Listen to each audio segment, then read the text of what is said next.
J'ai assisté à une mise en scène pathétique et des plus ridicules où, actualité faisant, on a réuni un parterre de personnes, dont la maman d'un influenceur, un avocat et la femme de l'ancien chef d'État, Laurent Gbagbo, avec pour idée de faire passer le régime pour un régime dictatorial, un régime policier. Pour ceux qui ne connaissent pas hier, quand ils entendent ça, ils peuvent dire « Ah oui, c'est vrai, parce qu'il y a des gens qui sont en prison. » Mais je veux rappeler que hier, quand on t'arrêtait, on trouvait ton cadavre sur la route d'Alépé ou bien alors au bord de la forêt du Banco. C'est ça la vérité. C'est ça une dictature. Je mets quiconque au défi de dire qui, dans notre pays, après avoir été interpellé par les forces de l'ordre, c'est son cadavre qu'on a retrouvé sur la route d'Alépé ou bien alors au bord de la forêt du Banco. Personne. Tant que les gens sont en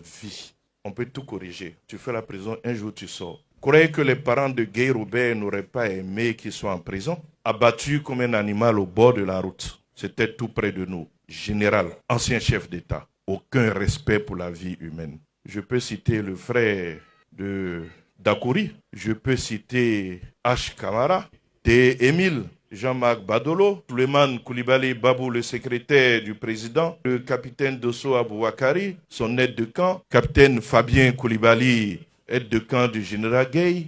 Tous ont été abattus. Si on les avait arrêtés, on les avait condamnés, un jour ou l'autre, ils allaient purger leur peine, ils allaient sortir. Vous avez passé le temps à tuer. Aujourd'hui, on vous arrête, on vous trouve à la Maca. Oui, c'est un régime dictatorial. Eux, ils savent c'est quoi la dictature, parce que c'est ce qu'ils nous ont fait vivre. On ne pouvait même pas se réunir. Eux, ils se réunissent tous les jours. Il y a une nuit, ils étaient ici en réunion au siège. Quelqu'un du quartier a appelé la police. Ils sont venus les ramasser tous pour les envoyer au commissariat de Huyansville, qu'ils sont en train de préparer un coup d'État autour d'une tasse de thé. Thé d'Arakouna, que vous préparez un coup d'État. On a vécu ça ici. Et donc, vous voyez, ça fait mal quand des gens qui n'ont aucun respect pour la vie humaine, qui ont passé le temps à tuer, veulent faire passer un régime respectueux de la vie humaine, qui arrête des gens de façon régulière, qui fait des procédures judiciaires, qui au bout relaxe ou condamne de vouloir les faire passer pour une dictature. Mais vous n'avez donné aucune chance à personne. Aucune chance. Dès qu'on te prend, c'est ton cadavre, on voit. Je répète ici, je les mets au défi de dire qui a été arrêté et puis c'est son cadavre qu'on a trouvé dans une brousse, dans une rue ou bien alors au bord de la forêt du Banco ou sous la route d'Alépé parce que c'est là-bas qu'ils avaient l'habitude de jeter les corps. J'ai parlé du capitaine Dosso, mais il y a le colonel Dosso, le colonel-major Dosso, arrêté, dont on a trouvé le corps également au bord donc, de l'autoroute du Nord. Nous sommes véritablement un état de droit.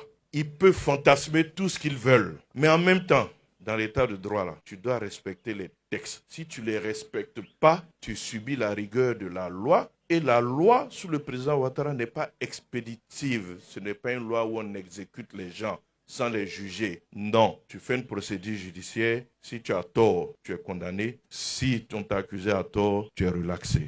C'est cela l'état de droit. Donc je le dis en même temps, tous ceux qui seront en travers de la loi vont subir la rigueur de la loi. Il faut que ce soit clair.